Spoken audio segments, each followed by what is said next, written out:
মহালয়া। মহালয়া মানে কি? মহালয়া হচ্ছে পিতৃপক্ষ, এবং এই যে মহালয়া মানে মা সেদিন এসেছিলেন, এসে মহিষাসুরকে বধ করেছিলেন, এই পৃথিবীতে অবতরণ হয়েছিলেন। আর এই মহালয়ার দিনে সবাই জানেন যে তর্পণ করতে হয়, তাই না? তর্পণ মানে পিণ্ডদান করতে হয়। পিণ্ডদান আমরা করি কোথায়? গয়াধামে।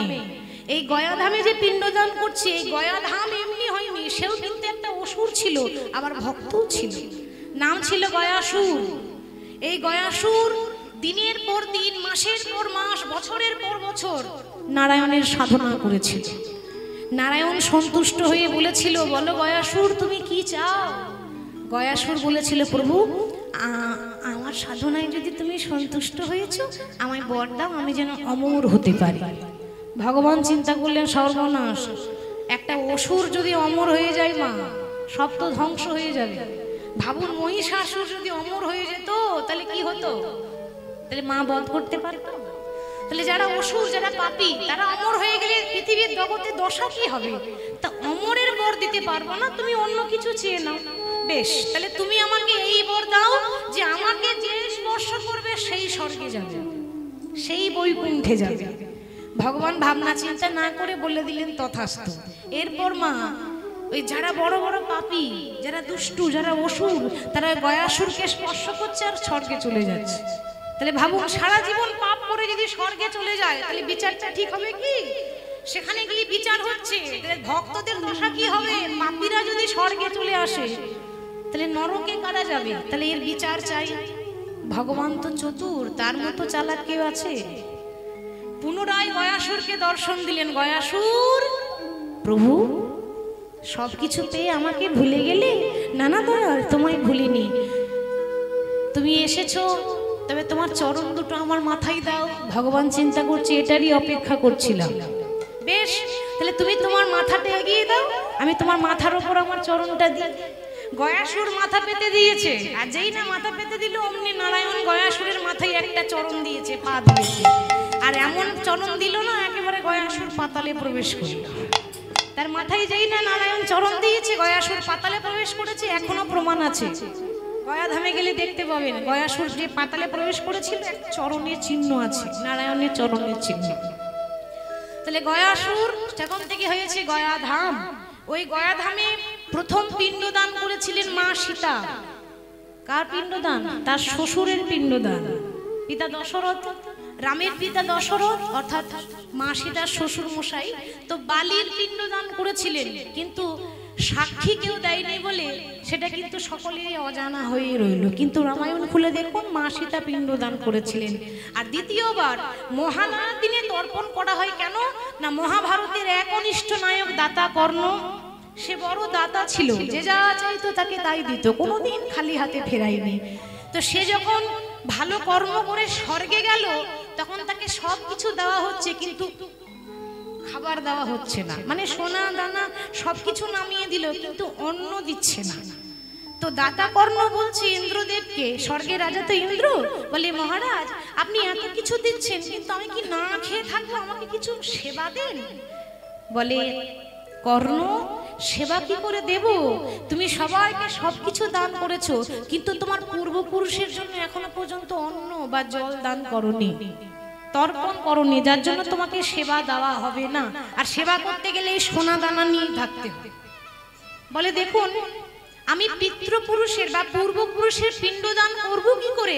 আমি এখনো পর্যন্ত জানি না যে আমার পিতার কে। দাতা কর্ণ জানতো না পিতাকে। কেন? সে তো তার মা কুন্তী কুমারী অবস্থায় জন্ম দিয়েছিল। সবাই তো জানেন যে মা কুন্তী যখন কুমারী ছিল, তখন একটা সূর্যদেবের মন্ত্র পাঠ করে তার সন্তান হয়েছিল কান দিয়ে, যার জন্য নাম কর্ণ। তো কেউ যেন দেখতে না পায়, জলে ভাসিয়ে দিল, কেউ যেন জানতে না পায়। তাহলে জানবে কি করে যে তার পিতার নাম কি?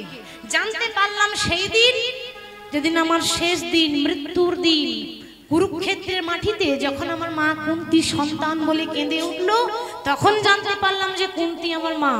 তাহলে আমি কি করে জানবো আমার পিতাকে, আমার পূর্বপুরুষকে? সারা জীবন তো জানতেই পারিনি, তাহলে পিণ্ডদান করব কি করে?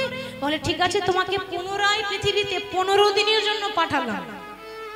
15 দিনের জন্য মহাভারতে দাতা কর্ণকে স্বর্গ থেকে মর্তধামে পাঠানো হলো। এই 15 দিনের মধ্যে তুমি পিণ্ডদান করে তর্পণ করে আবার স্বর্গে ফিরে এসো। যার জন্য মহালয়ার দিনে সকলে তর্পণ করে, পূর্বপুরুষের পিণ্ডদান করে, নালে কিন্তু সেখানে গিয়েও শান্তি পাওয়া যায় না, সেও শান্তি পাবে না, পূর্বপুরুষের আত্মাও শান্তি পাবে না। এ হলো মহালয়া। তারপর আসছেন মা দুর্গা। কিন্তু বলি এটা কিন্তু আদি দুর্গা পূজা নয়। আমরা শরৎকালে শারদীয়া উৎসব পালন করছি, মায়ের পূজা করছি, কিন্তু এটা আদি দুর্গা পূজা নয়। আদি দুর্গা পূজা হয়েছিল চৈত্র মাসে। চৈত্র মাসে যে বাসন্তী পূজা, ওইটাই হলো আসল দুর্গা, ওইটা হলো আসল দুর্গা পূজা। এখন যেটা করছি, এই দুর্গা পূজা করেছিল কে? রামচন্দ্র অসময়ে, যার জন্য বলা হয় অকাল বোধন। অসময়ে করেছিল কেন? তার কারণ রাবণকে বধ করতে পারছে না, শক্তিশালী রাবণ। রাবণ একবার ব্রহ্মার সাধনা করেছিল মা, জানেন? এখন সাধনায় সন্তুষ্ট হয়ে ব্রহ্মা বলছে, বলো রাবণ তুমি কি চাও? বলে আমি অমর হতে চাই।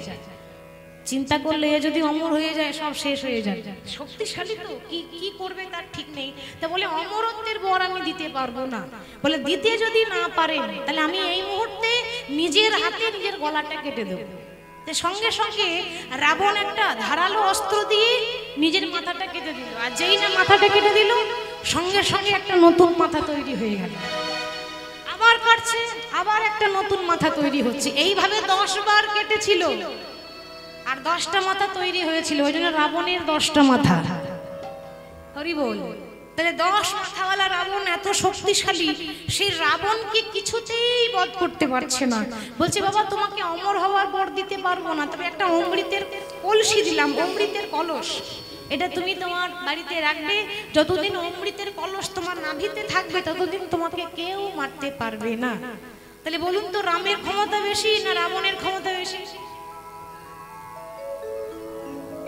রাবণের ক্ষমতা বেশি। রাবণের ক্ষমতা বেশি ছিল, রামের থেকেও পারছে না বধ করতে। যার জন্য অসময়ে দেবী দুর্গার পূজা করেছিলেন কে? রাম। 108টা নীল পদ্ম ফুল লেগেছিল। অষ্টমী সন্ধি পূজা হয়, 108টা নীল পদ্ম ফুল লাগে। পাবো কোথায়? হনুমান বলছে প্রভু আমাকে আদেশ দাও, আমি যাই। হিমালয়ে গিয়েছিল, হিমালয়ে গিয়ে মা 107টি পদ্ম ফুল এনেছে, কিন্তু একটা কম পড়ে গেল। রাম চিন্তা করলেন 107টি পদ্ম ফুল হলো, আরেকটা চাই, আরেকটা কোথায় পাবো? সবাই বলে আমার নয়ন নাকি পদ্ম ফুলের পাপড়ির মতো দেখতে, তাহলে আমি আমার একটা চোখ, আমি আমার একটা নয়ন মাকে অর্পণ করব, তাহলে 108টা পদ্ম ফুল হয়ে যাবে। তা যখনই একটা চোখ একটা নয়ন 108টা মিলিয়ে যখন অর্পণ করতে গেছে, অমনি মা সন্তুষ্ট হয়ে আশীর্বাদ দিলেন। বলে প্রভু যতক্ষণ ওই রাবণের বাড়িতে অমৃতের কলস থাকবে ততক্ষণ পর্যন্ত রাবণকে কেউ বধ করতে পারবে না। যদি পারো তাহলে অমৃতের কলস নিয়ে এসো। তাহলে যাবে কে? হনুমান বলছে আমি যাব। হনুমান যাচ্ছে কেমন ভাবে?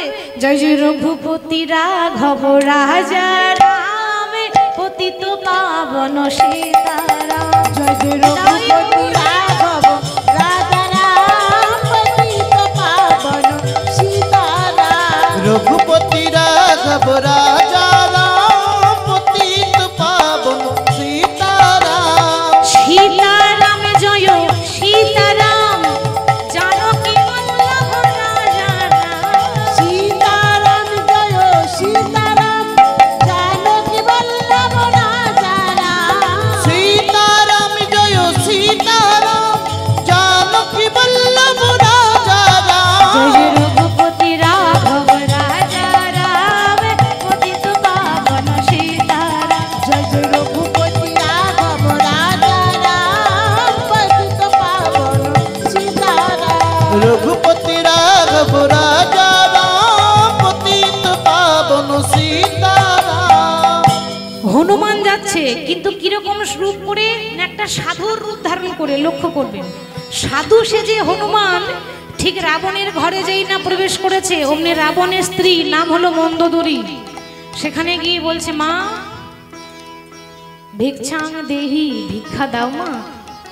মন্দোদরী যখনই ভিক্ষা দিতে গেছে, মানে ভিক্ষার জন্য তন্ডুল ভেতরে আনতে গেছে, অমনি সেই ঘরেই ছিল অমৃতের কলস।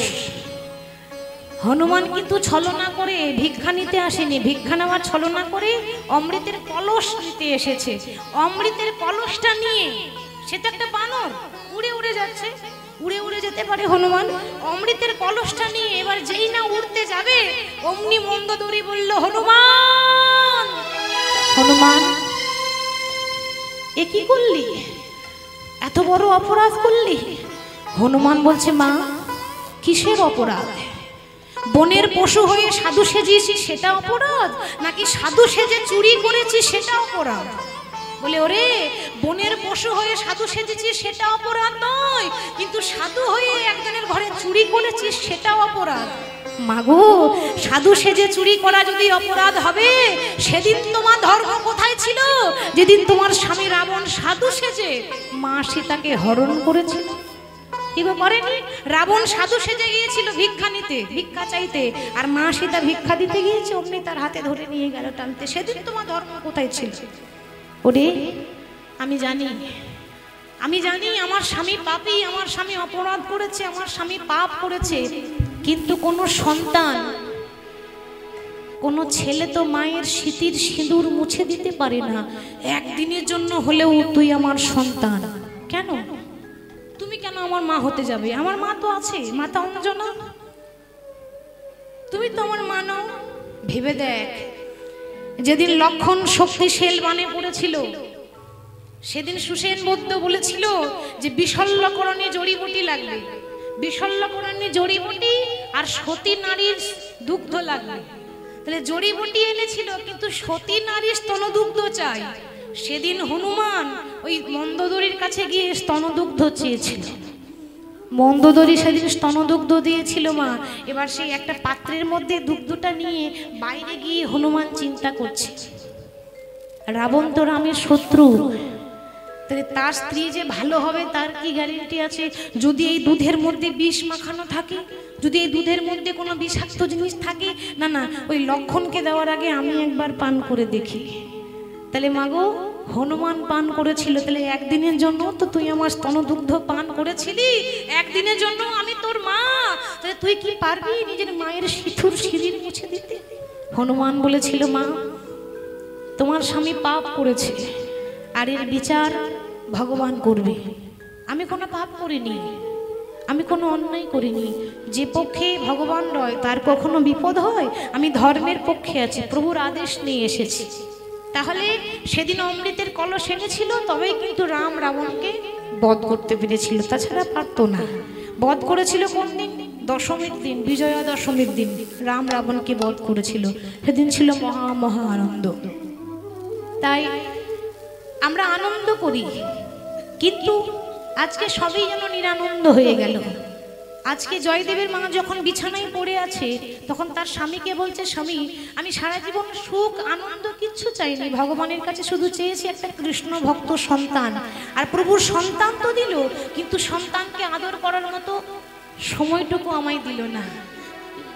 তাই তুমি আমার হাতে হাত দিয়ে প্রতিজ্ঞা করো, আমি যেদিন চলে যাব সেদিন তুমি আমার জয়দেব, মা আদর করে নাম রেখেছিল জয়া, আদর করে ডাকতো জয়া, সেদিন আমার জয়াকে তুমি পর করে দিও না।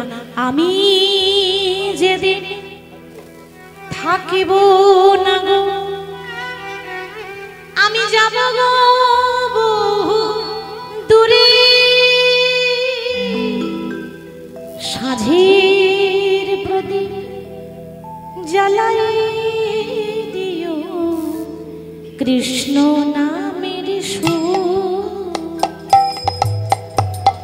আমি যেদিন থাকিব না, যাব বহু দূরে, সাঁঝের প্রদীপ জ্বালিয়ে দিও কৃষ্ণ নামের সুরে। আমি যেদিন থাকিব না, যাব গো বহু দূরে, সাঁঝের প্রদীপ জ্বালাই দিও কৃষ্ণ নামের সুরে।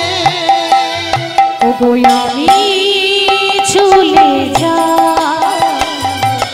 শুধুই বলে যা আমি চলে যাই শুধুই বলে যাই আমি চলে যাই শুধুই বলে যাই আমি চলে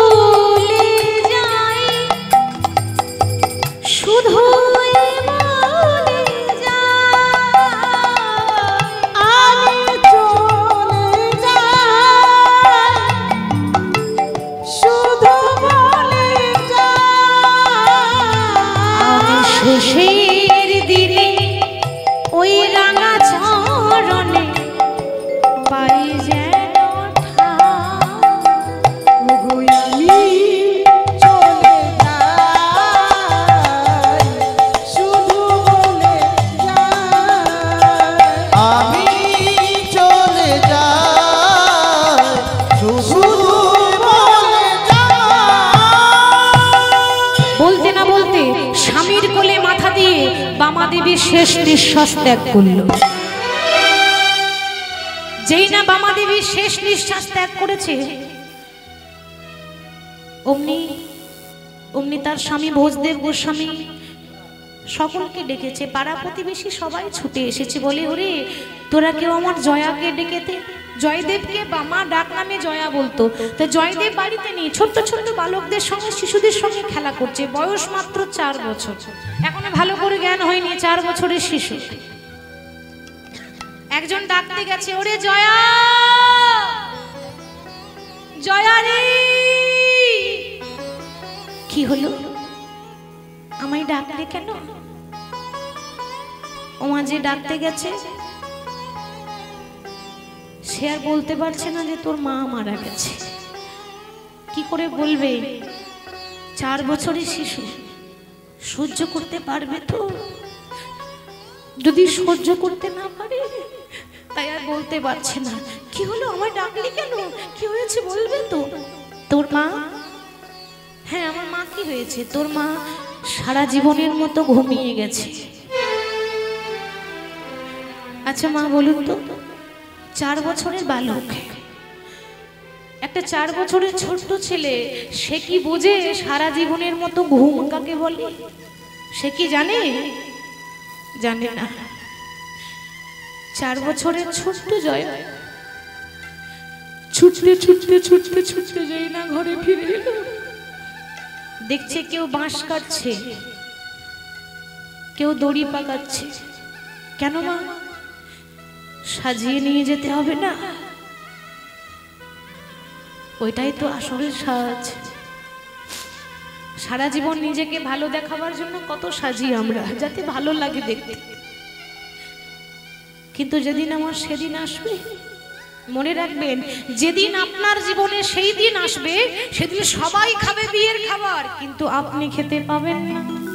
আপনার বিয়ের বরযাত্রী হবে আপনার ছেলে মেয়েরা, কিন্তু আপনারই বিয়ের ভোজ অথচ আপনি খেতে পাবেন না। সেটা হলো অন্তিম বিবাহ। জয়দেব এসে দেখছে তার মা বিছানায় পড়ে আছে, আর পাড়া প্রতিবেশী সবাই ঘিরিবিরি হয়ে কান্নাকাটি করছে, মাকে জড়িয়ে ধরে কাঁদছে। জয়দেব ভাবছে, সে জানে না যে আমার মা চলে গেছে, সে ভাবছে আমার মা এখনো পর্যন্ত ঘুমাচ্ছে। ছোট্ট শিশু তো, ওই মায়ের মৃতদেহটা জড়িয়ে ধরেছে। মা তুমি ঘুমাচ্ছ? তাকিয়ে দেখো না, তোমার জয়া এসেছে, কোলে নেবে না? একটি বাড়ির জন্য আমায় কোলে নাও, একবার আমায় সাড়া দাও। সকলে বলছে, ওরে তোর মা সাড়া দেবে না কেন জানিস? যে চলে যায় সে আর কোনোদিন ফিরে আসে না, যে চলে যায় সে আর কোনোদিন সাড়া দেয় না, সে সারা জীবনের মতো চলে গেছে, সে আর ফিরে আসবে না। মা তুমি ছাড়া আমার এ জগতে আর কেউ নাই। মা গো, মা হারাবার দুঃখ সবাই বুঝবে না, যার মা নেই সেই একমাত্র বোঝে। যে মা হারিয়েছে সে জানে মা চলে গেলে কতটা কষ্ট হয়। মা শুধু বেঁচে থাকতে ছেলের মঙ্গল চাই তা নয়, মা যদি চলেও যায়, মা যদি মরেও যায়, শ্মশানে গিয়ে মায়ের আত্মা কাঁদে, মায়ের আত্মা কেঁদে কেঁদে বলে, ওরে আমার যা হবে হোক, আমার সন্তানদের যেন মঙ্গল হলো, তাকেই বলে মা। বেঁচে থাকতে মায়ের কদর করতে পারি না, চলে যাই তখন বুঝতে পারি জীবনের অর্ধেকটা অংশ যেন চলে গেল। মা তুমি ছাড়া আমার আর কেউ নেই, একবার সাড়া দাও, একবার কথা বলো।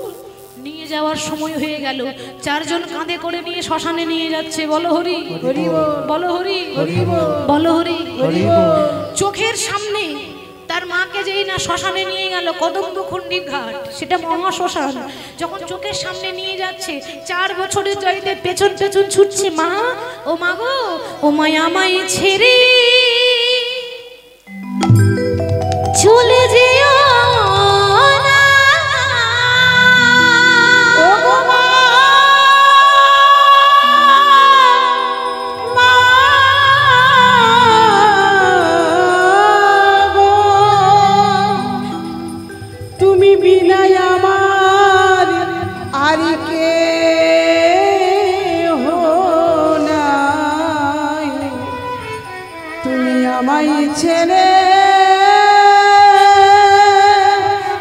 যেও না মা।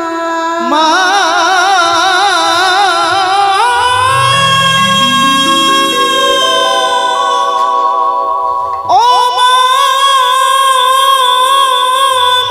মা জননী,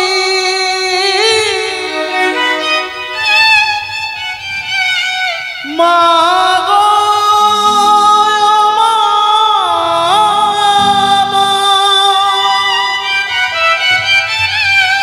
ও মা জননী, মা, ও মা জননী।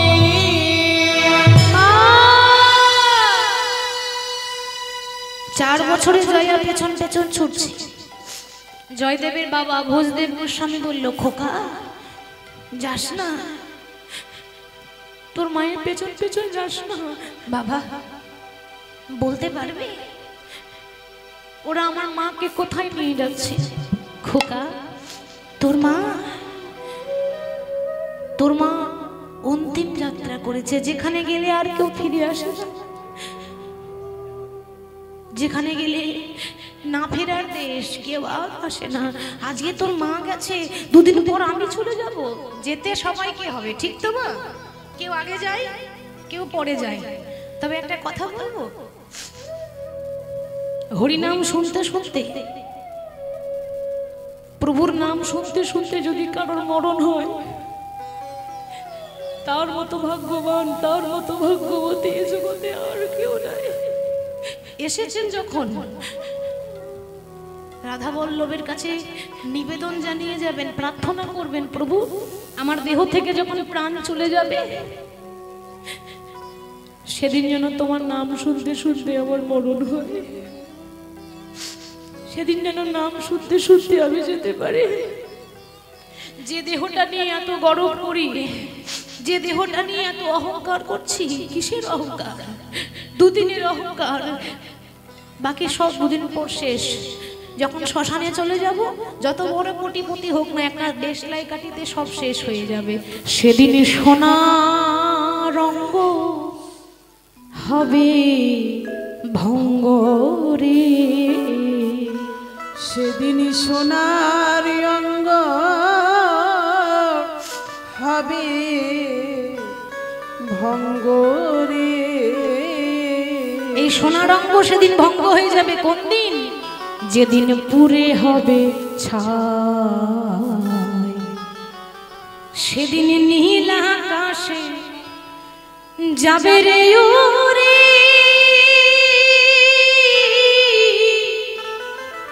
কয়লার ধোঁয়া, ওরে মনে নীলা নিতাই যাবে রে উড়ে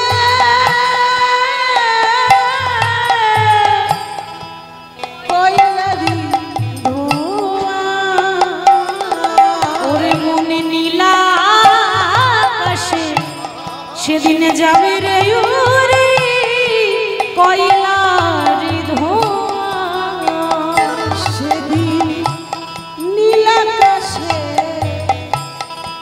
যাবে রে উড়ে কয়লারি ধোঁয়া। দেখবেন বাবা, যতই কোটিপতি মানুষ হোক না কেন, শ্মশানে আগুন জ্বালিয়ে দেওয়ার পর, আগুন ধরিয়ে দেওয়ার পর আসতে যদি না পুড়ে, মানে দেহটা পুড়ছে না, পুড়তে যদি দেরি হয়, তাহলে কি সেদিন হাত বুলিয়ে পুড়িয়ে দেবে? হাত বুলিয়ে দেবে, আদর করে পুড়িয়ে দেবে? না গো, সেদিন কি করে পোড়ায়? জ্বালিবে অঙ্গ ও মন খুঁজে খুঁজে, সেদিন মারবে বাড়ি এই হারের পিঠে রে। জ্বালিবে অঙ্গ খুঁজে খুঁজে, মারবে বাড়ি হাড়ের পিঠে রে। সেদিন পিঠের চামড়া তোর যাবে রে উঠে, সেদিন পিঠের চামড়া যাবে রে ওঠে। সেদিন পিঠের চামড়া যাবে রে উঠে। সেদিন পিঠের চামড়া যাবে রে ওঠে। সেদিন হাত বোলাবে কে তোর গায়, নীল আকাশে যাবে রে ওরে কয়লার ধোঁয়া। ও মন নীল আকাশে যাবে রে উড়ে কয়লারি ধোঁয়া। সঙ্গে কি যাবে? আমরা বলি আমাদের সঙ্গে কিছু যায় না, ভুল কথা। সেদিন দুটো জিনিস যায়, সেদিন নামে যাবে আমাদের প্রাণ যাবে, সেদিন আমি যাবে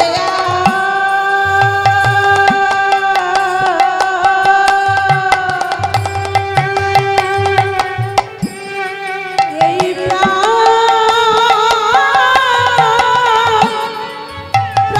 যাবে। ও গো কলির জি,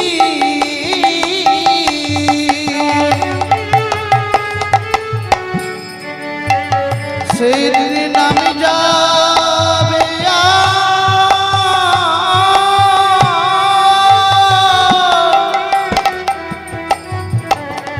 প্রাণে যাবে।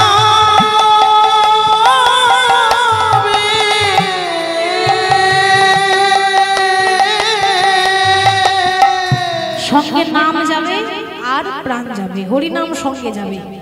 তাহলে আজকে তোর মা মরেছে, দুদিন পর আমি চলে যাব, আয় বাবা আয়, আমার কোলে আয়। তো 4 বছর বয়সে মাকে হারিয়ে দিল। এবার যখন বাবা কোলে করে আগলে ধরেছে, দেখতে দেখতে দেখতে দেখতে জয়দেবের বয়স হয়ে গেল 6 বছর। বাবা আদর করে সন্তানকে মানুষ করে তোলে। যেই না 6 বছর বয়স হয়েছে, অমনি চিন্তা করলো, মা, প্রত্যেক মা বাবা চিন্তা করে ছেলেকে একটু লেখাপড়া শেখাতে হবে, পড়াশোনা করাতে হবে। তাহলে ভোজদেব গোস্বামীর মনে খুব ইচ্ছা, আমার ছেলেকে একটু পণ্ডিত করব। পণ্ডিত আসতে, পণ্ডিত সে গ্রন্থ পড়বে, শাস্ত্র পড়বে, পণ্ডিত হবে। কিন্তু পণ্ডিত হতে গেলে কি হবে? পড়তে হবে তো। আর পড়াশোনা করতে গেলে আগে স্কুলে ভর্তি করতে হবে। ওমা, আশেপাশে পাঠশালা নেই। 7 কিলোমিটার দূরে একটা পাঠশালা আছে, জামদহ পাঠশালা। ওই 7 কিলোমিটার দূর, তাও আবার জঙ্গলের রাস্তা, একেবারে পুরোটাই জঙ্গল। সেই জামদহ পাঠশালা ছেলেকে ভর্তি করব বলে সুন্দর করে সাজিয়েছে। তখনকার দিনের স্কুলের পোশাক কেমন ছিল? সাদা ধুতি, সাদা পাঞ্জাবি, আদি, এটাই আদি পোশাক পুরুষের, আমাদের বাঙালির ঐতিহ্য, ধুতি পাঞ্জাবি। সাদা ধুতি, সাদা পাঞ্জাবি পরিয়েছে। খাতা কলম ছিল না। আগেকার দিনে পড়াশোনা দেখেছেন কত কষ্ট, খাতা কলম নেই, লিখবে কি সে তাল পাতা, তাল পাতার পুঁথি, ওই তাল পাতার উপর স্বরের কলম, কালির দোয়া দিয়ে লিখবে। সুন্দর করে ধুতি পাঞ্জাবি পরিয়ে ওই 6 বছরের শিশু জয়দেবের হাতটি ধরে তার পিতা চলে যাচ্ছে পাঠশালা, জামদহ পাঠশালা ভর্তি করতে। কেমন ভাবে আনন্দে গাইছে, আসুন আমরাও গাইব। বদনে ভরে গাউরে মন, হরে কৃষ্ণ নাম, হরে কৃষ্ণ নাম জপ জপ বিরাম। বদন ভরে গাও রে মন, হরে কৃষ্ণ নাম, হরে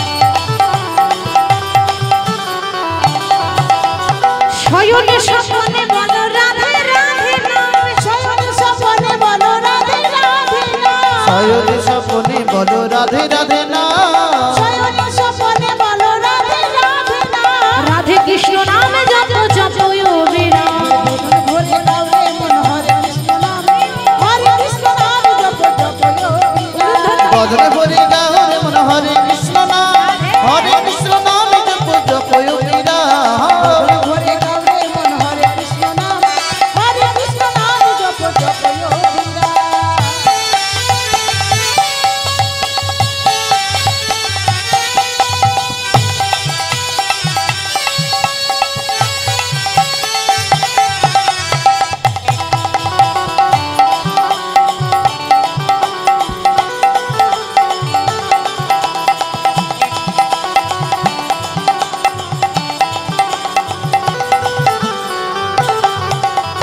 চলিতে চলিতে বলো রাধে রাধে নাম, চলিতে চলিতে বলো রাধে রাধে নাম, চলিতে বলো রাধে কৃষ্ণ নাম, চলিতে চলিতে বলো রাধে কৃষ্ণ নাম।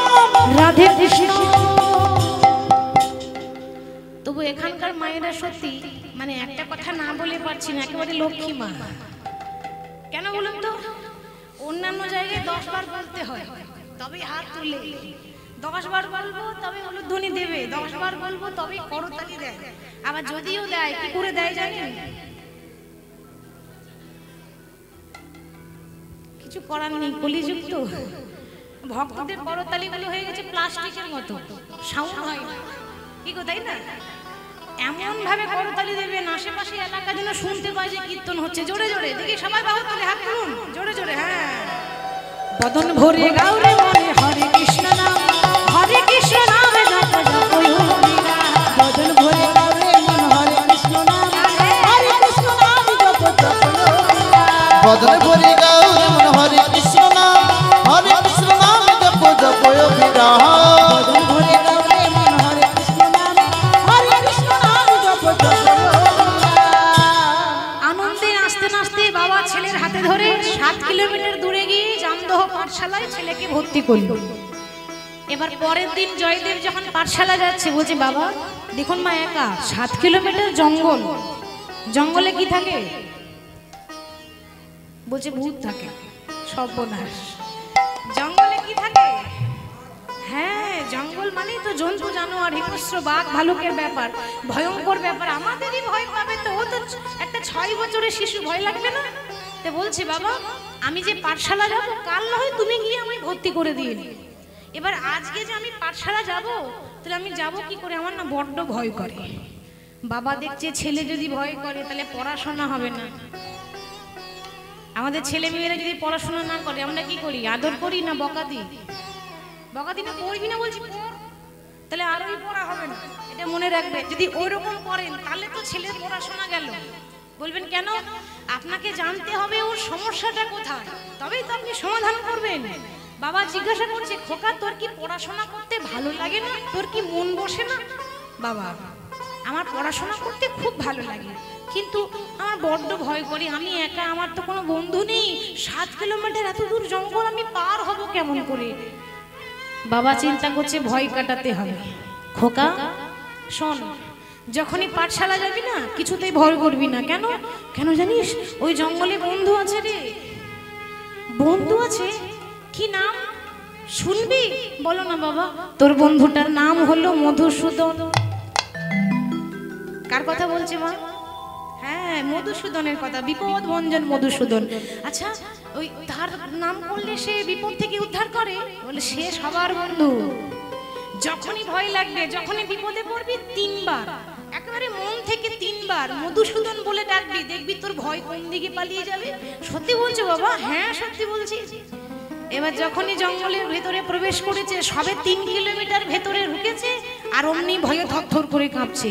বাবা কি বলেছে গো, ভয় লাগলে কাকে ডাকবি? বাহ, মধুসূদন। তাহলে একবার ডেকেই দেখি। প্রথমে একবার এদিকে ডাকে, মধুসূদন। কই এদিকে তো নেই, এদিকে একবার ডাকে। চারিদিকে জঙ্গল তো, মধুসূদন, এদিকেও তো নেই। তাহলে এদিকে ডাকে মধুসূদন, তিনবার ডেকেছে। আর এমন ডাকা ডেকেছে না, বৈকুণ্ঠে নারায়ণের আসন টলমল টলমল করছে। ভাবছে বাবা এত সুন্দর করে কে ডাকে। সত্যি করে বলুন মায়ের, আমরা বিনা স্বার্থে ডাকি? ডাকি? ছেলে চাকরি করে দাও, দোতলা বাড়ি করে দাও, তবে দুটো বাতাসা দেবো। না না, সবাই নয়, তবে কিছু কিছু ভক্ত আছে। হ্যাঁ, কিছু কিছু মানুষ আছে। ভগবানকে যে মানে কি বলবো, সেবাতি থালাটা কত বড়, ঘরে ঠাকুর সেবাতি থালাটা কত বড় মা? হ্যাঁ, এইটুকু। কোন কোম্পানি তৈরি করেছিল খবর পাওয়া যায় না। আর গ্লাসটা কত বড়, এইটুকু। আর খাবার কি দুটো করে নকুল দানা, প্রতিদিন দুটো করে দিই। যদি একটা বেশি পড়ে যায় সঙ্গে সঙ্গে তুলে রেখে দিই, আবার কালকে দিতে হবে তো। তাহলে দেখুন কতটা কৃপণতা। সবাই নয়, কিছু কিছু ভক্ত এমন আছে, তাদের কথা বলছি। তাহলে ভগবান চিন্তা করছে বিনা স্বার্থে কেউ ডাকে না। আমরা বিনা স্বার্থে কেউ কাউকে ডাকিও না, কেউ কাউকে ভালোবাসিও না। আমাদের ভালোবাসা কতক্ষণ না, ভাতের পাতে লেবু যতক্ষণ। হরি বল। ভাতের পাতে লেবু যতক্ষণ, ততক্ষণই কিন্তু সেরকম আমাদের ভালোবাসা। একে অপরকে ভালোবাসলে কি বলি, তুমি আমার হৃদয়, তুমি আমার ধ্যান, তুমি আমার জ্ঞান, তুমি আমার নয়ন, তাই না? তুমি আমার জীবন, তুমি আমার মরণ, তুমি আমার হার্ট, তুমি আমার লিভার, তুমি আমার ফুসফুস, তুমি আমার কিডনি। আর যখন স্বার্থ ফুরিয়ে যায় তখন কি বলি, তুমি আমার করোনা ভাইরাস বলি তো, তখন তুমি আমার করোনা ভাইরাস, মানে স্বার্থ ফুরিয়ে গেছে। কিন্তু ভক্ত ভগবানের সম্পর্ক এমন হয় না। ভক্ত ভগবানের সম্পর্ক মধুর। চিন্তা করছি ওইটুকু ছেলে আমায় ডেকেছে, না গিয়ে কি থাকা যায়? কিন্তু এরকম সেজে গুজে গেলে তো হবে না, এরকম চূড়াবাসি নিয়ে গেলে হবে। আমি এক কাজ করি, একটা রাখাল সাজি। তা ভগবান একটা 5 বছরের রাখাল বালক সাজলেন। ওই মাঠে ঘাটে গরু চড়াই, ওরকম একটা রাখাল বালক, শুধু একটা ধুতি পরেছে আর হাতে একটা বাঁশি। বাঁশি ছাড়তে পারে না তো, বাঁশি সঙ্গেই আছে। এবার রাখাল বালক সেজে গাছের আড়ালে বাঁশি বাজাচ্ছে, আর জয়দেব বাঁশি শুনতে পাচ্ছে। ও গো গিরিধারী লাল, বলো আর কতকাল তুমি আড়ালে আড়ালে রবে। প্রভু তুমি আড়ালে আড়ালে রবে।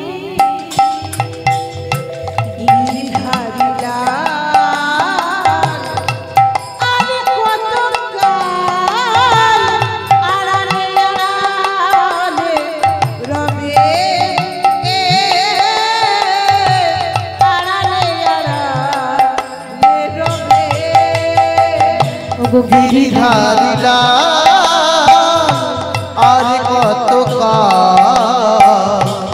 আড়ালে আড়ালে রবি, আড়ালে আড়ালে রবি।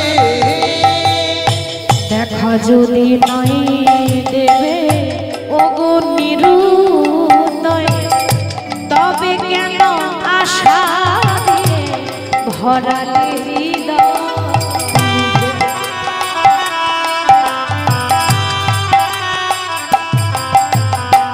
দেখা যদি নাই দেবে ও নিরুদয়, তবে কেন আশা ভরালে হৃদয়। আর অন্তরে আমার আকুল ব্যথা, প্রভু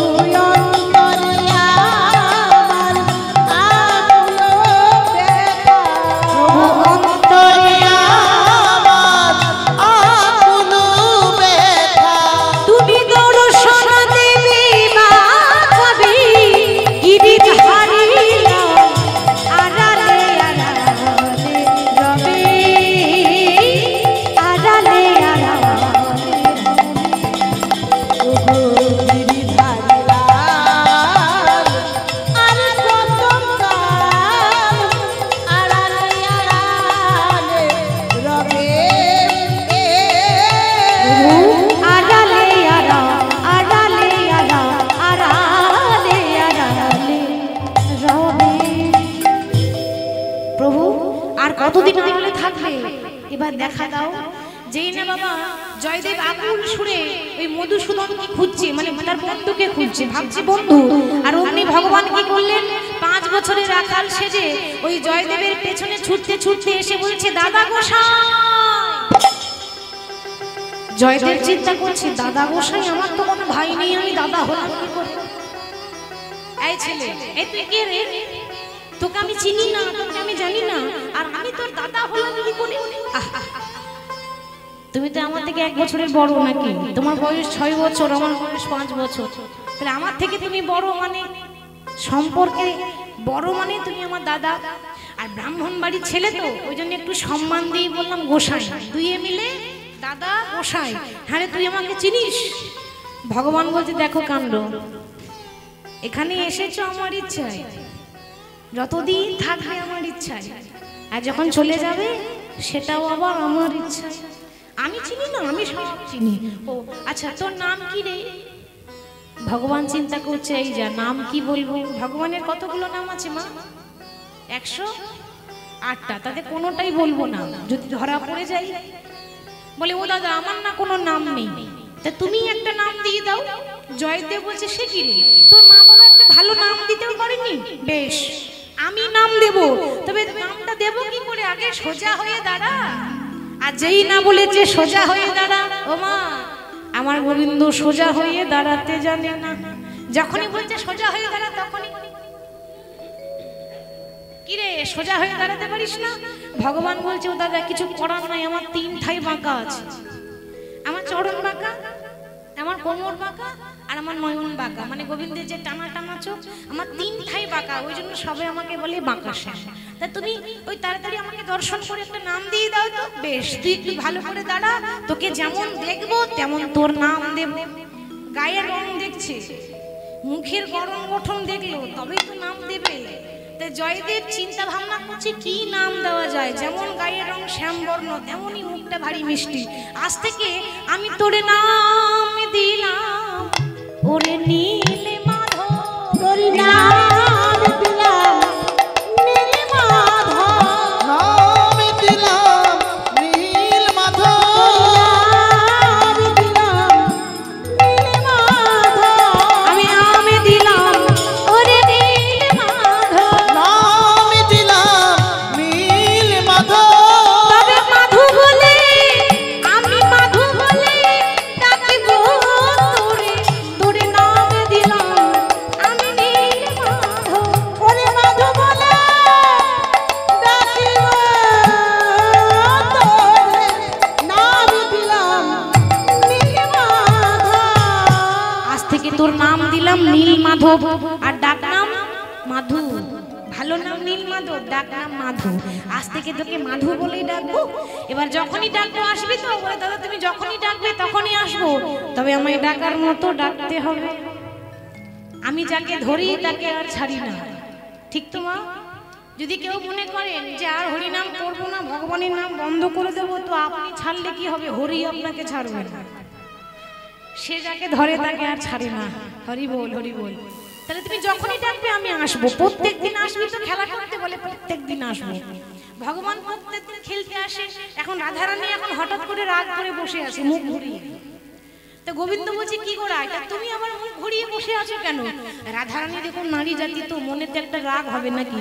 আচ্ছা মাধব সত্যি করে বলো তো, ওই প্রত্যেকদিন জঙ্গলে কার সঙ্গে এত দেখা করতে যাও? এই মরেছি, একেই বলে নারী জাতি। সন্দেহ যদি ঢুকে যায় তাহলে ঘরে আগুন লাগবে, তাই না? আরে বাবা আমি আমার ভক্তের সঙ্গে দেখা করতে যাই। হ্যাঁ হ্যাঁ জানি, তোমার তো চারিদিকে ভক্ত। তুমি শুধু বলো ওই যার সঙ্গে এত গল্প হচ্ছে সেই ভক্ত তোমার নারী না পুরুষ? নারী হলে কি হবে?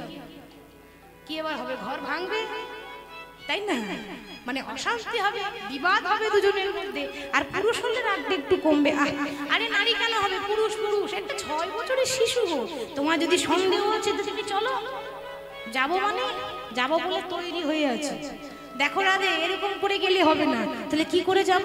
আমি 5 বছরের বালক সেজে যাই, তুমি 4 বছরের বালিকা সাজো, তাহলে চিনতে পারবে না।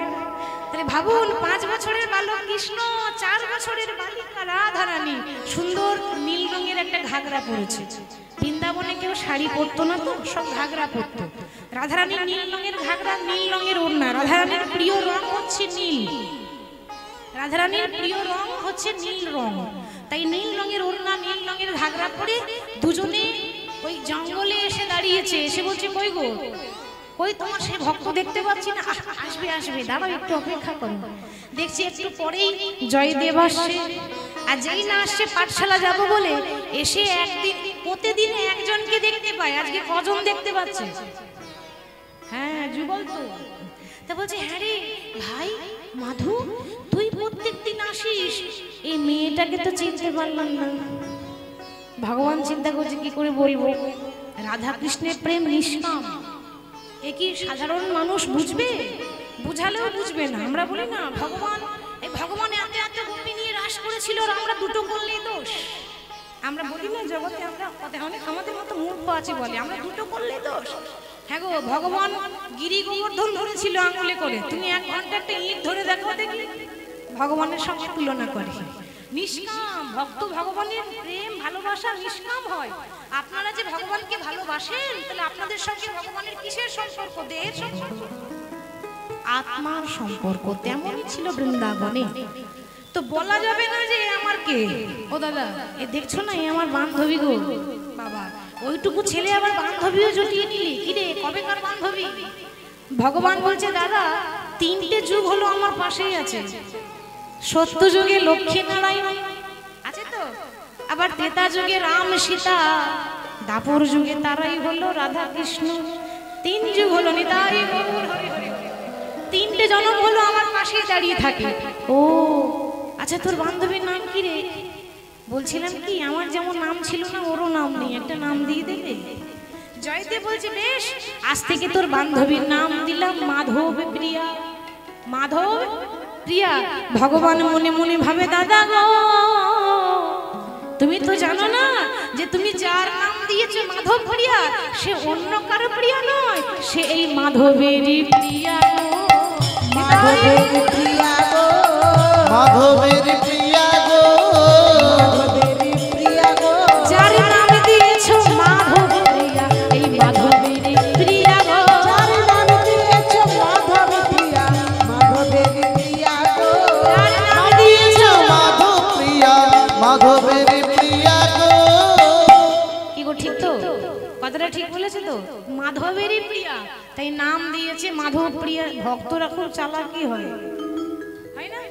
ওইটুকু ছেলে এখনো বুঝলো না নামটা কেমন দিয়ে দিল দেখুন। এইভাবে প্রত্যেকদিন রাধা কৃষ্ণকে দর্শন করে। আর 6 বছরের ছেলে জয়দেব বাড়িতে এসে একটা গ্রন্থ লিখছে, গীত গোবিন্দ। রূপ দেখে আসে আর ঘরে এসে লেখে যে কিভাবে ভগবানকে দেখলাম। আসলে সে ভগবানকে জানে না যে এটা আমার ভগবান, ভাবছে এটা আমার বন্ধু। কিন্তু বন্ধু রূপখানা এসে লিখছে, ওটাই তো ভগবানের রূপ। দেখতে দেখতে দেখতে দেখতে জয়দেবের বয়স হয়ে গেল 11 বছর। আর মাত্র 11 বছর বয়সে বীরভূম জেলার মস্ত বড় পণ্ডিত হয়েছিল কবি জয়দেব গোস্বামী। 11 বছর বয়সে পাণ্ডিত্য, সব শাস্ত্র পড়েছিল, সব শাস্ত্রের উত্তর জানতো। কিন্তু ভক্তকে পরীক্ষা করারও তো সময় এসেছে, ভগবান আর দর্শন দেয় না। ছোটবেলায় দেখা দিত, আর দর্শন দেয় না। দেখতে দেখতে যেই না 16 বছর বয়স হয়ে গেল, অগ্নি হয়ে গেল জয়দেব রাস্তার পাগল। পাগল দেখেছেন? রাস্তায় ঘুরে বেড়ায় না কত পাগল, ছেঁড়া কোড়া পোশাক পরে, নোংরা ধুলো বালি মেখে। জয়দেবের দশা ওরকম, পাগল কেন? আর রাধা মাধবকে দর্শন করতে পায় না।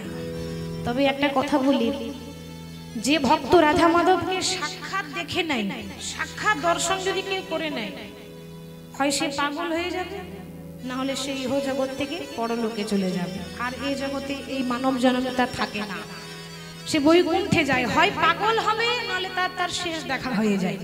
তাহলে জয়দেব উন্মাদ হয়ে গেল, পাগল হয়ে গেল, রূপ দেখে আর দেখতে পায় না।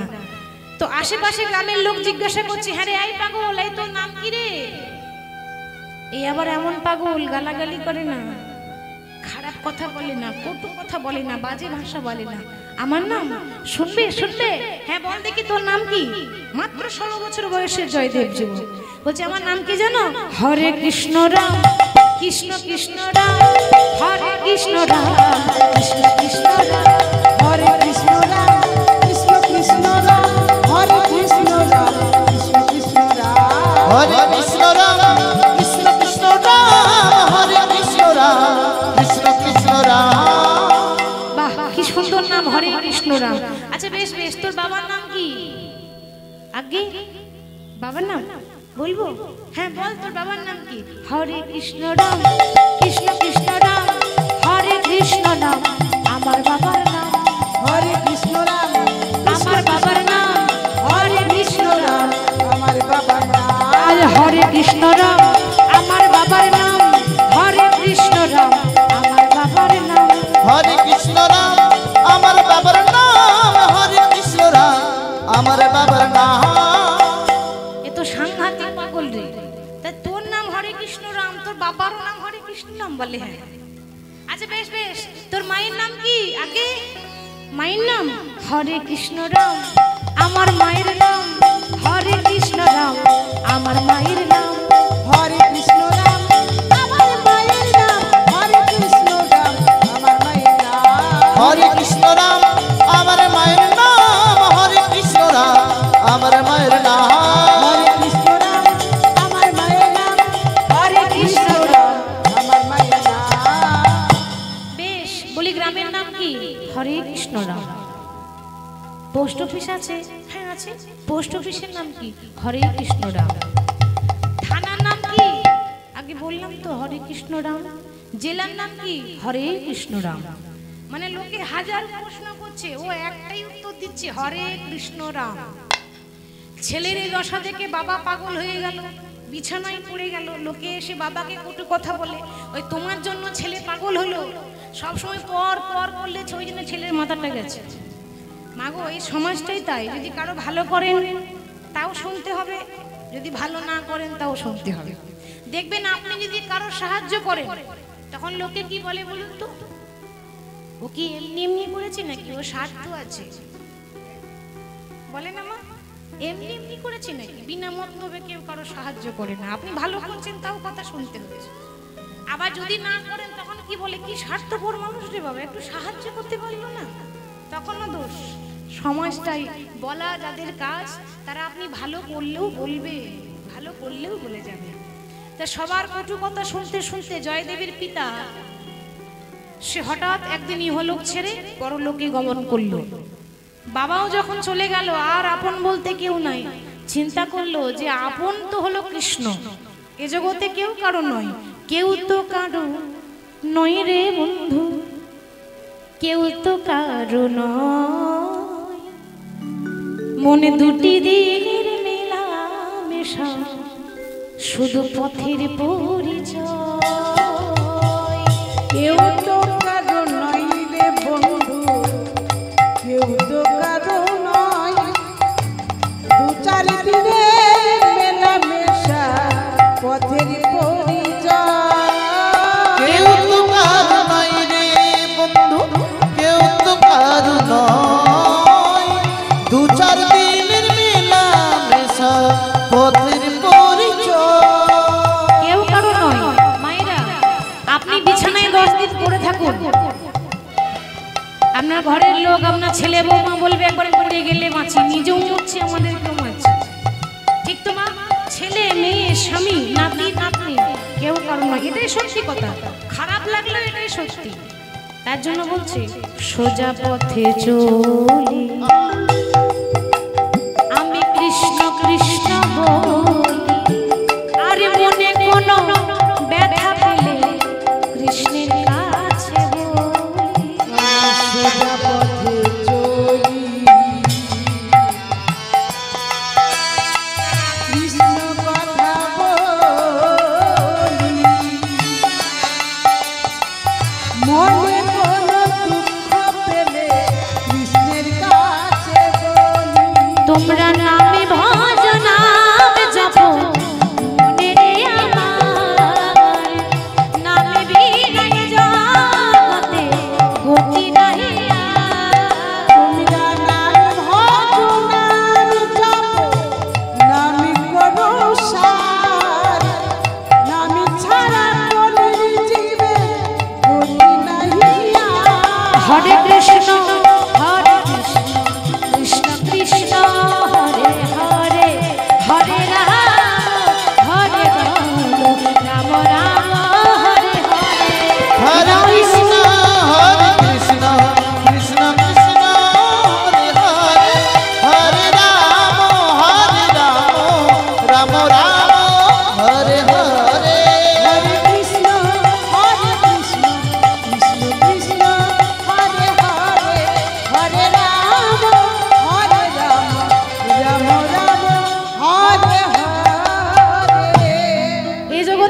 কারো নয়, এখানে আমার আপন বলতে কেউ নেই, অতএব এখানে থাকবো না, আমি চলে যাব যেখানে আমার মধুসূদন আছে। আর আমার মধুসূদন আছে কোথায়? উড়িষ্যায় জগন্নাথ মন্দিরে বসে আছে, তাই না? আমরা বলি জগন্নাথ আলাদা, কৃষ্ণ আলাদা, গৌর আলাদা। না গো, যেই গৌর সেই কৃষ্ণ সেই জগন্নাথ একই, হরি বল। তাহলে আমার মধুসূদন সেই তো, আর সেখানে মধুসূদনকে পেতে গেলে আমাকে উড়িষ্যা যেতে হবে। তাই বীরভূম জেলা ছাড়লেন, বীরভূম জেলা পার করে বর্ধমান, বর্ধমান জেলা পার করে বাঁকুড়া, বাঁকুড়া থেকে পুরুলিয়া, পুরুলিয়া থেকে মেদিনীপুর, মেদিনীপুর থেকে খড়গপুর, খড়গপুর থেকে বাম দিকে রাস্তা আছে উড়িষ্যা জগন্নাথ মন্দির যাওয়ার। তো 16 বছর বয়সে গ্রাম ছাড়লো, যখন জগন্নাথ ধাম জগন্নাথ মন্দির পৌঁছেছে বয়স হয়ে গেল 24। তাহলে 16 বছর বয়সে গ্রাম ছেড়েছিল আর 24 বছর বয়সে পৌঁছালো, তাহলে কতদিন লাগলো? হ্যাঁ, 8 বছর লেগেছে। এবার যেই না উড়িষ্যায় জগন্নাথ ধাম এসেছে, সেখানে তার বাংলা ভাষা চলে না, কি ভাষা? উড়িয়া ভাষা। জগন্নাথ ধাম গেলে কি বলে সবাই? জয় জগন্নাথ। আর একটা বলে ধাঁয়ে গিরি গিরি, ধাঁয়ে গিরি গিরি, উড়িয়া ভাষা। তাড়াতাড়ি চলো, তাড়াতাড়ি চলো। তা আসুন জগন্নাথ ধামে এসেছি আর একটু উড়িয়া ভাষায় গান গাইব না, তাই বললে কি হয়? তাই প্রভু জয়দেব গোস্বামী উড়িয়া ভাষায় প্রভু স্মরণ করছে, মতি কারি দে রে নন্দ লালা, নীলাচলের কেন্দর বালা, মতি কারি দে রে নন্দ লালা, নীলাচলের কেন্দর বালা,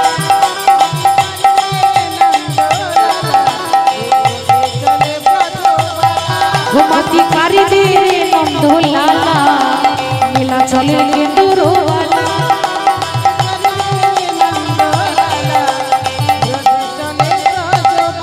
জয় জগন্নাথ, জয় জগন্নাথ, জয় জয় জয় জয় জয় জগন্নাথ, জয় জগন্নাথ, জয় জগন্নাথ,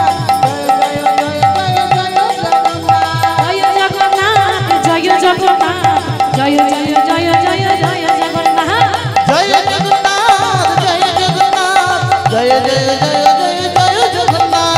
জগন্নাথ স্বামী নয়ন পথগামী, জগন্নাথ স্বামী নয়ন পথগামী, জগন্নাথ স্বামী নয়ন পথগামী, ভব তুমে, ভব তুমে। জগন্নাথ স্বামী নয়ন পথগামী, জগন্নাথ স্বামী নয়ন পথগামী, জগন্নাথ স্বামী নয়ন পথগামী, জগন্নাথ স্বামী নয়ন পথগামী। জয় জগন্নাথ, জয় জগন্নাথ, জয় জয় জয় জয় জয় জগন্নাথ,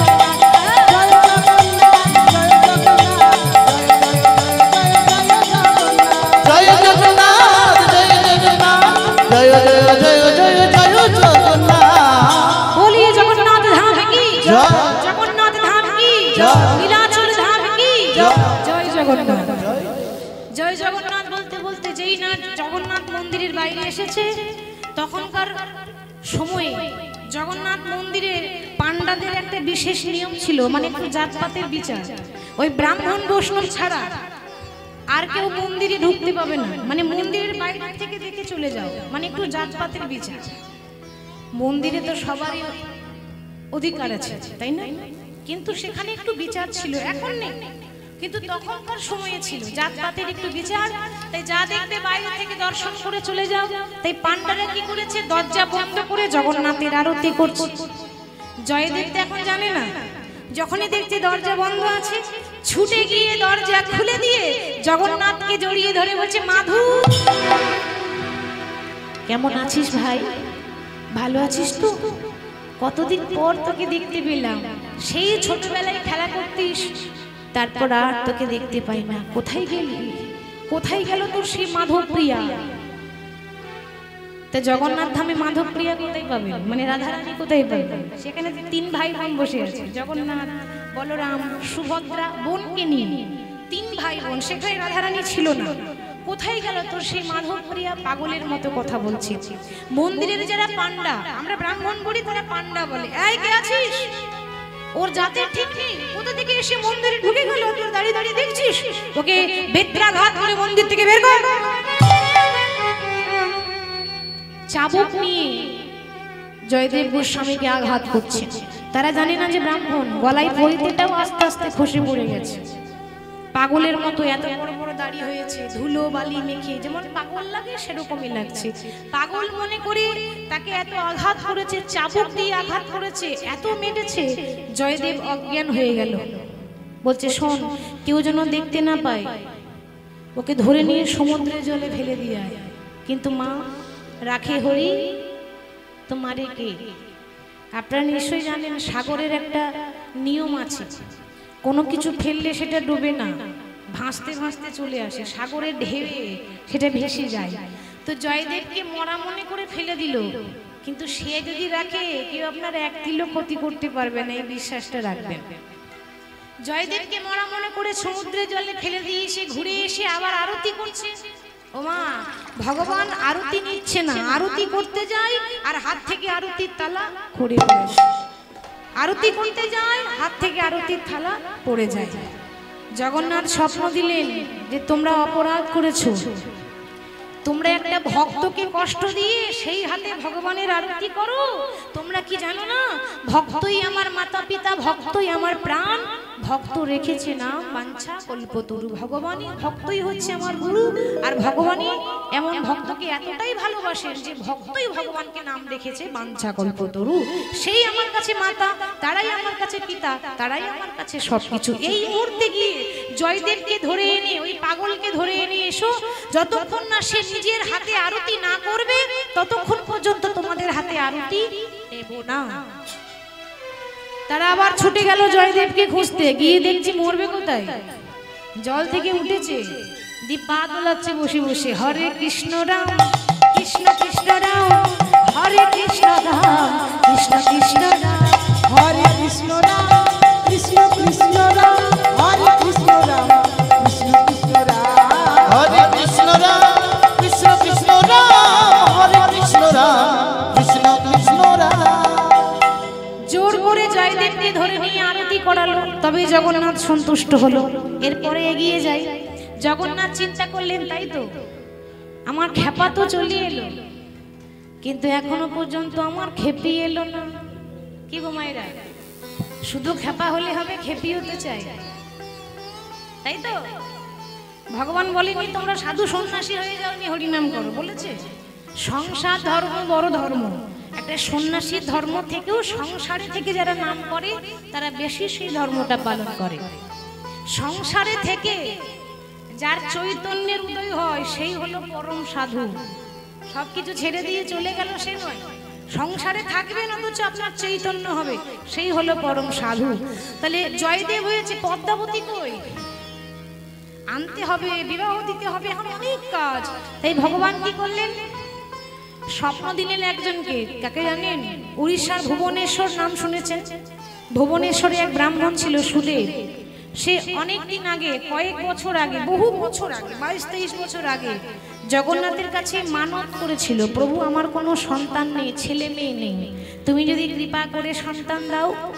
আমি মন্দিরে দাঁড়িয়ে মানত করলাম, ছেলে হোক বা মেয়ে হোক, বড় হলেই তোমার মন্দিরে আমি দিয়ে যাব, ছেলে হোক মেয়ে হোক তোমার চরণের সেবার জন্য দিয়ে যাব। ওই তার কৃপাতে ওই সুদেব ব্রাহ্মণের ঘরে একটা মেয়ে হয়েছে, পদ্মাবতী। 18 বছর বয়স হয়েছে, কিন্তু মাগো এবার তো দিয়ে আসার পালা, মানত করেছিল তো বড় হলেই তোমার মন্দিরে দিয়ে যাব। তো জগন্নাথ স্বপ্ন দিচ্ছে, ব্রাহ্মণ আর দেরি কেন, আমার ভক্তের বাম দিকের আসনটা তো খালি আছে, নিয়ে এসো। স্বপ্ন দেওয়া মাত্র সুদেব ব্রাহ্মণ নিয়ে গিয়ে বলে, প্রভু আমার মেয়েকে আজ থেকে তোমার মন্দিরে সেবাদাসী করলাম। সেবাদাসী মানে কি, কাদের বলে? যারা মন্দির ঝাড়ু দেয়, পরিষ্কার করে, মন্দিরের সেবা করে, তাদেরকে বলে সেবাদাসী। আজ থেকে সেবাদাসী করলাম। জগন্নাথ বলছে, ব্রাহ্মণ আমি তো সেবাদাসী করার জন্য ডাকিনি, কি করব প্রভু, তোমার মেয়ে বড় হয়েছে, এভাবে মন্দিরে রেখে দিও না। তাহলে কি করব জগন্নাথ? শোনো, সকালবেলায় ঘুম থেকে উঠবে, ঘুম থেকে উঠে যার মুখ আগে দেখতে পাবে তার সঙ্গে তুমি তোমার মেয়ের বিয়ে দিও। সে কি প্রভু, আমি যদি পাগল দেখতে পাই, মানে বাবা আগে ভাগে বলে নিচ্ছে, এই ধরো আমি যদি রাস্তায় একটা পাগলকে দেখতে পাই, বলে অসুবিধা নেই, সুখ হলে পাগলের সঙ্গে সুখ হবে, আর সুখ না হলে মা কোটিপতির কাছেও সুখ হয় না। তুমি তোমার মেয়েকে নিয়ে যাও, দেখবে সুখী হবে। এবার সকালবেলায় বাবা মেয়ের হাতে ধরে সমুদ্রের তীরে গিয়ে দেখছে একজন বসে আছে, একেবারে সে ছেঁড়া কোড়া পোশাক পরে। এই যে কি নাম তোমার? আগে হরে কৃষ্ণ রাম। বেশ ভালো নাম দেখছি। তো এই হলো আমার মেয়ে, আজ থেকে আমার মেয়েকে তোমার হাতে তুলে দিলাম। ঘুম থেকে উঠে তোমার মুখটাই আগে দেখেছি। জগন্নাথের কৃপা আমার মেয়ে সুখী হবে। তখন আমার মেয়েকে তুমি দেখো, বিবাহ করে সুখে সংসার করো। মেয়ের হাতটা দিয়ে কন্যা দান করে বাবা চলে গেল। এবার জয়দেব জীবনে কোনো নারী তাকে স্পর্শ করেনি, প্রথমবার কোনো নারী তাকে স্পর্শ করেছে। সঙ্গে সঙ্গে জয়দেব বলছে, এ কি আমার হাতে ধরলে কে তুমি? হরে কৃষ্ণ রাম। মানে কথায় কথায় হরে কৃষ্ণ রাম বলে। পদ্মাবতী বলছে, আমি, আমার নাম হলো পদ্মাবতী, হরে কৃষ্ণ রাম। জয়দেব ভাবছে, এ দেখছি আমার মতোই পাগল, আমি এক পাগল, এও তো দেখছি পাগল। আরে বাবা, তুমি যে আমাকে বিয়ে করতে এসেছো, তোমাকে বিয়ে করে রাখবো কোথায়? দেখতেই তো পাচ্ছি ঘর বাড়ি নেই, হরে কৃষ্ণ রাম। তা বেশ তো, ঘর বাড়ি নয় হলো গাছতলা তো আছে, দুজনে বিয়ে করে গাছতলাতেই পড়ে থাকবো, হরে কৃষ্ণ রাম। আরে বাবা, বিয়ে করে খাওয়াবো কি? আমি তো নিজেই খেতে পারি না, তো তোমাকে কি খাওয়াবো? হরে কৃষ্ণ রাম।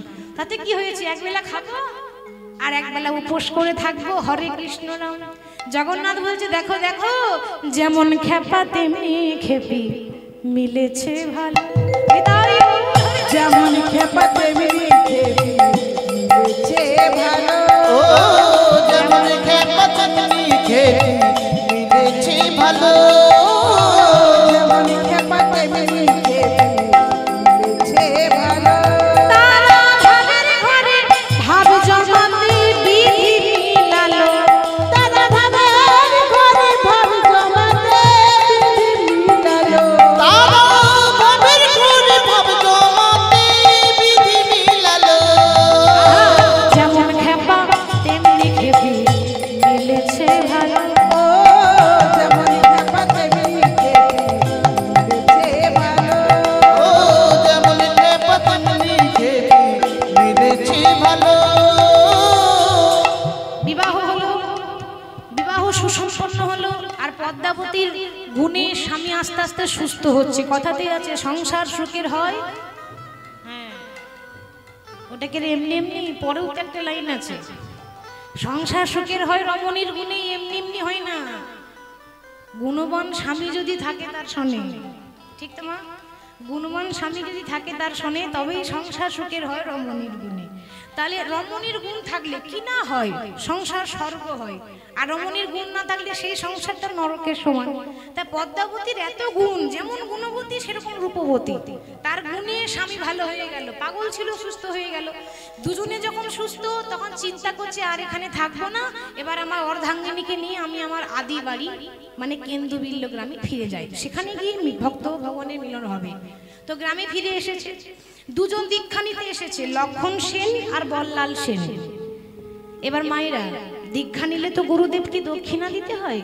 তো জয়দেবকে বলছেন, গুরুদেব আমরা দুজন দীক্ষা নিলাম, বলুন কি দক্ষিণা দেব? জয়দেব গোস্বামী বললেন, দেখো আমার জন্য কিছু চাই না, তবে তোমরা যখন দিতে চাও তা আমার প্রভুর জন্য পারলে একটু মাটি দিও। মাটি মানে কি? মাটি মানে এই নয় যে লরি করে আমি মাটি ঢেলে দেবো, মাটি মানে জায়গা। পারলে একটু মাটি দিও, মানে একটু জায়গা দিও। দক্ষিণায় একটা জায়গা লিখে দিয়েছিল, আর সেই জায়গাতেই ওই জয়দেব মেলা যায় না, যে মন্দিরটা দেখতে পাচ্ছেন রাধা মাধব, ওই রাধা মাধবকে ওই দক্ষিণা দেওয়ার জায়গাতেই তো প্রভু জয়দেব স্থাপন করেছিলেন। ওই জায়গাটা করে দক্ষিণা দেওয়ার জায়গা, গুরুদেবকে দক্ষিণা দিয়েছে।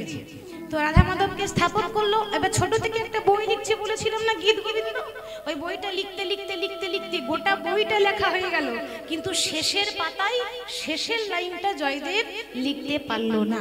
মানে লিখেছে কিন্তু অর্ধেকটা, সরগরল খণ্ডনং মম শিরসি মণ্ডনং, আর কলম চলছে না, বাকিটা লিখতে পারছে না। পদ্মা তুমি রান্না করো, আমি অজয় নদীতে স্নান করে এসে বাকিটা লিখব। জয়দেব চলে গেল স্নান করতে, আর সেই সুযোগে একজন আসছে, কে বলুন তো? হ্যাঁ, স্বয়ং ভগবান মধুসূদন ওই জয়দেবের রূপ নিয়ে এসেছে। এবার বলুন মায়েরা, জয়দেবের ভাগ্য বেশি ভালো না পদ্মাবতীর ভাগ্য বেশি ভালো? পদ্মাবতীর ভাগ্য ভালো। কেন? স্বামী রূপে পেয়েছে তো মা।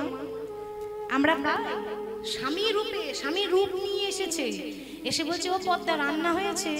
পদ্মাবতী আসন পেতে দিয়েছে, অন্ন সেবা দিয়েছে, শাক অন্ন রান্না করেছিল। পদ্মাবতী চিরদিনের অভ্যাস, স্বামী যখনই শয়নে পড়ে তখন চরণ সেবা করে দেয়। ভগবান যখন সেবা করে এবার বিশ্রাম নিচ্ছে, পদ্মাবতী চরণ সেবা করছে। ভগবান চিন্তা করছে এইভাবে যদি পায়ে ধরে বসে থাকে তাহলে তোমার পদটা লেখা হবে না। ও পদ্মা, আর চরণ সেবা করতে হবে না, যাও তুমি একটু সেবা করে নাও, আমি একটু বিশ্রাম করি। ওমা, ভগবান কি বিশ্রাম নিতে এসেছে? অর্ধপদ সম্পন্ন করতে এসেছে। বাইরে গিয়ে পদ্মাবতী অন্য সেবা করবে, প্রস্তুতি নিচ্ছে, এবার বসেছে। আর ওদিকে ভগবান বাকি পদটা লিখছে কি, দেহি পদ পল্লব মোদারম হে রাধে।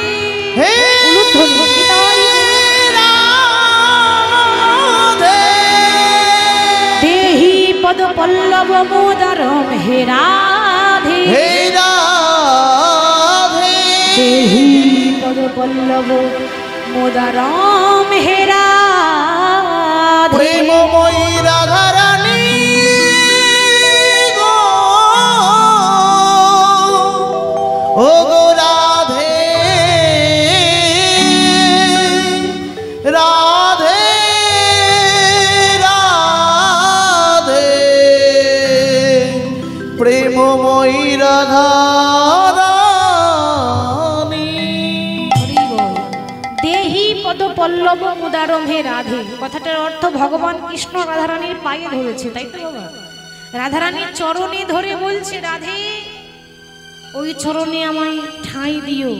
ভাবুন, যে ভগবানের চরণ আমরা ধরি সেই ভগবান কার পায়ে ধরে? রাধারানীর চরণে ধরে। কৃষ্ণ আমাদের গুরু, আর কৃষ্ণের গুরু হলো প্রেমময়ী রাধা। তিনি কতটা সম্মান দিলেন তাহলে? তিনি জানতেন রাধারানীর মতো ভগবানকে ভালোবাসতে কেউ পারল না। নিষ্কাম, তার প্রেম নিষ্কাম ছিল। শুধু বাঁশি শুনে ঘরে বসে বসে কাঁদত, পাগল হয়ে যেত, কখন গোবিন্দের চরণ দুটো পাবো। তাহলে পথটা সম্পূর্ণ করে ভগবান অদৃশ্য। এদিকে আসল জয়দেব এসে বলছে, পদ্মা কি করছো তুমি? এখনো আমার অন্য সেবা হলো না, তুমি আমার আগে সেবা করতে বসে গেলে, তুমি তো আমার আগে সেবা নাও না। পদ্মাবতী বলছে, স্বামী কি বলছো তুমি?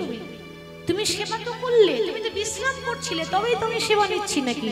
বলে, আমি কি করে সেবা করব? আমি তো এই মাত্র স্নান করে আসছি। তাহলে যাকে দেখলাম সে কে?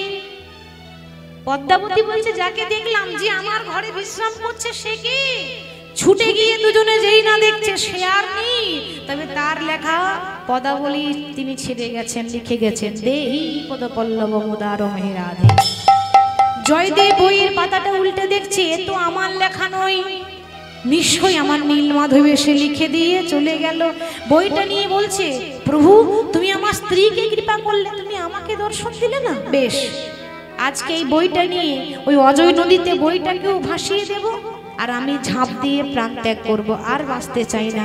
যেই না জয়দেব বইটাকে নিয়ে অজয় নদীতে ঝাঁপ দিতে যাবে, অমনি পেছন থেকে কে যেন ডাকছে, দাদা গোসাই। ছোটবেলায় কে ডেকেছিল দাদা বলে? নীলমাধব মানে মধুসূদন, পরে নীলমাধব নাম দিয়েছে। এটা তো এরকম তো আমার মধুসূদন ডাকতো। যেই না পেছন ফিরে দেখছে, এ তো মধুসূদন নয়, শঙ্খ চক্র গদা পদ্মধারী। নম নারায়ণ নম নারায়ণ নম নারায়ণ নম নারায়ণ নম নারায়ণ নম নারায়ণ নম নারায়ণ নমো নারায়ণ নমো নারায়ণ নারায়ণ নমো নারায়ণ নারায়ণ নম নারায়ণ নম নারায়ণ নম নারায়ণ নম নারায়ণ নম নারায়ণ নম নারায়ণ নম নারায়ণ নমো নারায়ণ নমো নারায়ণ নারায়ণ নমো নারায়ণ নারায়ণ নম নারায়ণ নম নারায়ণ নম নারায়ণ নম নারায়ণ